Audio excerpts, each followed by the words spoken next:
A train hitting a truck in Edmonds causing big problems for this morning's commute. Why it is not only affecting train riders, but ferry riders as well.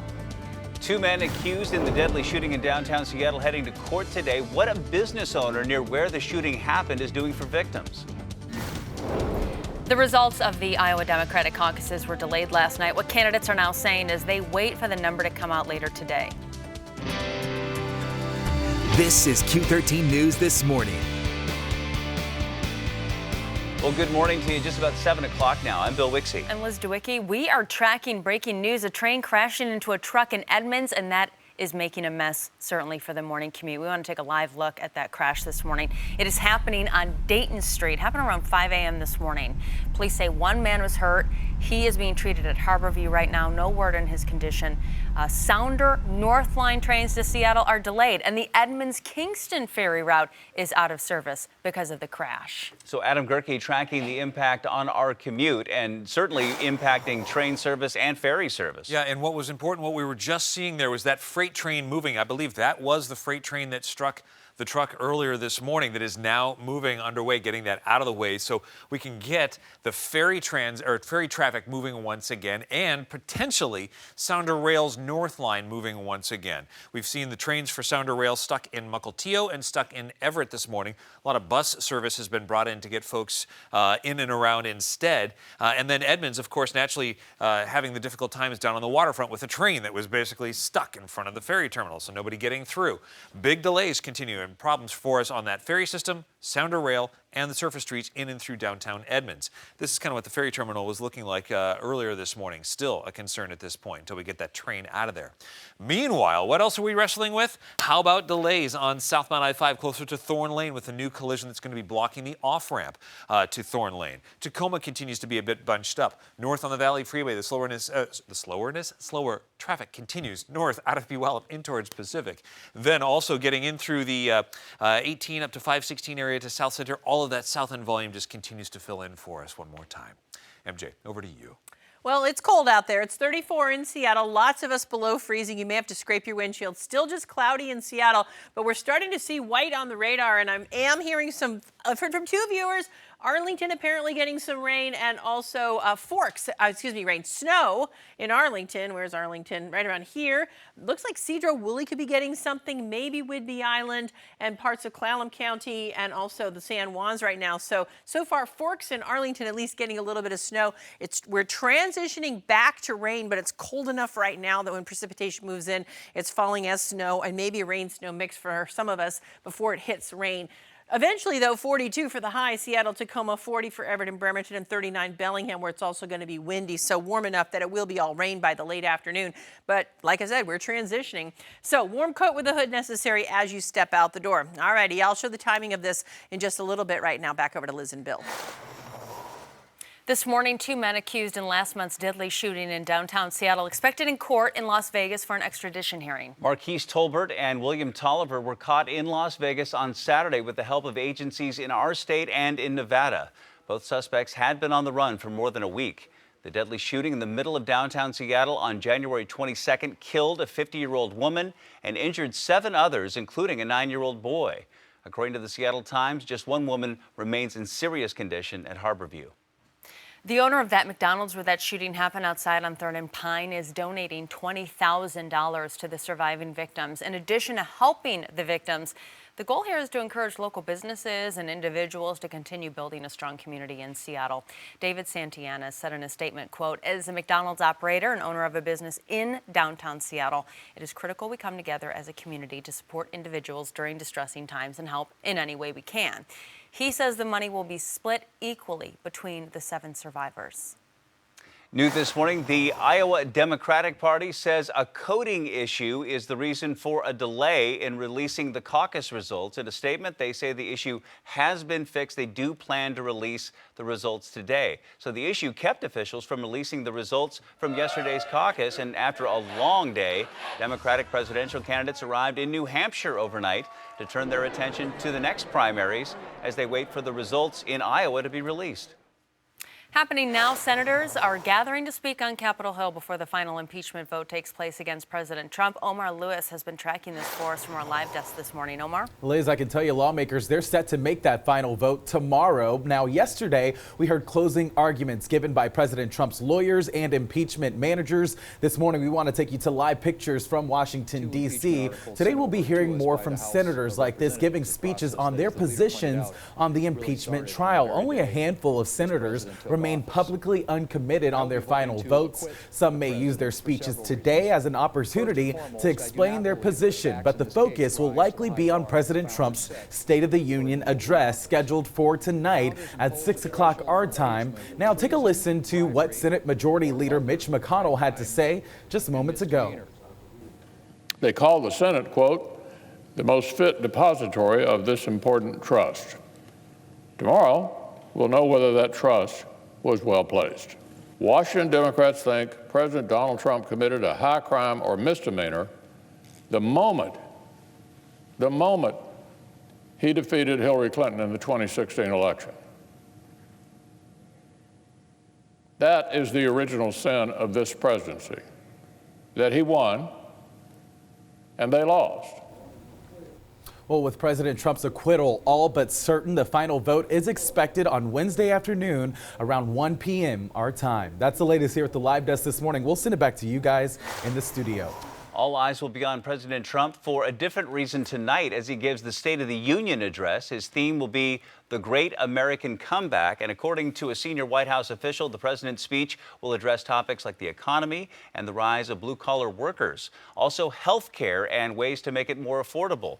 Also, immigration reform with emphasis on the military and national security. The State of the Union address coming up tonight at 5 o'clock Pacific time. And following the president's speech, Michigan Governor Gretchen Whitmer will deliver the Democratic response. We have also learned who will be Congresswoman Pramila Jayapal's guest at this afternoon's State of the Union. So the man lives in Seattle, a Washington National Guard veteran and pancreatic cancer survivor. Jayapal inviting him to highlight the financial struggles that he's faced for his treatment and the need to pass Medicare for all.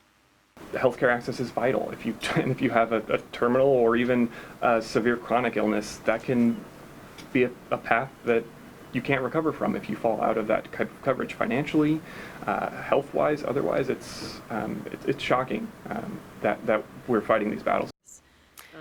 Jayapal is the lead sponsor of the Medicare for All Act of 2019.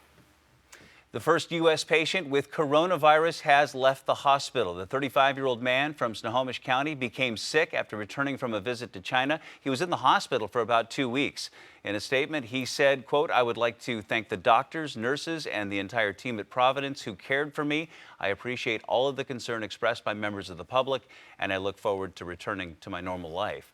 Health officials say that man is at home in isolation, and he's being monitored by public health workers. A Bellevue father happy to have his son back home after the impact of the coronavirus stranded him in China. Dude, give me a hug. Yeah, finally. Welcome home. You made it safe and sound. Oh, David Neer picking up his son at SeaTac last night. His son's flight home had been canceled when the U.S. declared the coronavirus a public health emergency.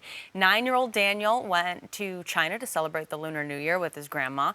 Even though he was hundreds of miles away from Wuhan City, where the outbreak of the virus started, Daniel has to stay in self-quarantine for 14 days now that he is back. SeaTac, by the way, one of only 11 U.S. airports now receiving flights from China. All 11 have screenings in place to stop the virus from spreading. There are now more than 20,000 confirmed cases of coronavirus, and the illness has also taken the lives of more than 450 people. The city of Tacoma is asking for the public's help deciding where to add additional homeless shelters. The Metropolitan Development Council hosting a community meeting this afternoon. They're going to be talking about those temporary shelters. The meeting happening at 1 o'clock at St. Andrew's Episcopal Church. The city recently added 2 temporary shelters, one on Martin Luther King Jr. Way, another at Bethlehem Baptist Church. A third is expected to open later this month at Alzheimer Memorial Church. All right, so we do want to start with traffic this morning. We're hearing some updates on this incident happening right now concerning a train and a truck, Adam. Yeah, exactly. So what we've been finding in through the Edmonds area, right in front of the Edmonds Ferry Terminal, there was a freight train that struck a truck earlier this morning. And that freight train was then parked in front of the Edmonds Ferry Terminal. as this got cleaned up and taken care of. The driver of the truck was taken to Harborview Medical Center. In the meantime, that train has now rolled clear of the scene. Washington State Ferries now has the Edmonds-Kingston ferry run operating again. Ferries are moving on the waterway between the two. And sounds like Sounder Rail has sent their North Line trains, or kind of deployed them at this point. So they're moving the trains once again out of the north. So we are starting to get our transit back in action. Sounder Rail and State Ferries back in action. State Route 104 continues to be kind of gummed up moving in towards the ferry terminals. So that continues to be an issue. Meanwhile, this is what the ferry terminals looked like a little earlier this morning. That was definitely a kind of tough sight to be seeing. Delays extend for us in and through the JBLM area. Southbound I-5 to Thorn Lane with a collision on that off-ramp to Thorn Lane. Seeing the delays on North 5 through Tacoma, the Valley Freeway, and 512 out of Puyallup and Parkland, and through South Center. The entire south end commute just kind of continues with its usual paces. West 90 slower across Mercer Island from a disabled vehicle that's now clear of the roadway. And the built-up volumes continue southbound 5 and south 405 out of the north. Nothing terribly out of the ordinary. Really, the story was this morning about Edmonds. Now, story about cold or not. MJ, over to you. Cold turning into not, but as it turns, we're starting to see some snow around the region. 34 in Seattle right now, just cloudy at the moment, but 32 in Everett, freezing. Arlington 30, we've had a little bit of snow there this morning. Port Townsend 32, 31 Shelton, 30 Olympia and Joy Bezos McCord. Let us not forget 23 in Wenatchee. The fire hose is pointed at us again. Precipitation moving into the area. We have cold air in place, so while that cold air hangs around, we could be getting snow. And I'm seeing the grays and the whites on the radar. And like I said, people in Arlington have been reporting some snow, also concrete, maybe Cedro-Woolley getting a little of it. The San Juans, it's kind of warm there. I'm not sure you guys are getting that, a little bit of snow, and parts of Clallam County. If you're getting snow, let me know on my Facebook page, MJ Weather. But look what happens I'll show you Futurecast. By lunchtime, this could be tricky. It looks like we could be getting snow on I-5, maybe Seattle northward or I-90, and then it's definitely rain on the coast at that point. And then this afternoon, it changes over to rain for most of us, but still by the evening commute, some fairly low elevation snow or rain-snow mix. And then eventually it's all rain in the lowlands. Overnight into tomorrow morning, it starts to be a super soaker again. Even over the pass there, Snoqualmie Pass, it's all rain as we warm up again. And then later on Wednesday, looking really wet tomorrow afternoon. It might dry up, but no, another round of rain coming at us for Thursday. So we're going back to what's been so familiar. Mild temperatures and lots of rain, more possible flooding and possible landslides.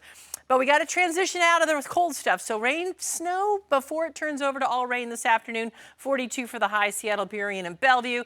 And then tomorrow and Thursday, rainy, low 50s again, breezy also. Friday and Saturday, mostly cloudy with a chance of rain showers. 51 on Friday, 48 on Saturday. And then next Sunday, Monday, we look likely to dry up and see some sunshine and top out in the upper 40s. Gorgeous shot here when we had that big snow. This is from Richard and Cindy in Friday Harbor, the snowy sunrise there. Lovely. If you've got a great weather or nature photo, go to our website, q13fox.com/weather, and click on weather photos. All right, Liz, back over to you. MJ, thanks. Coming up next, change is brewing at Starbucks. Could computers soon be serving up your coffee? The reason the company says it is considering artificial intelligence and how soon this could happen. Travis? Hi, good morning. After this, baby talk may be good for the brain.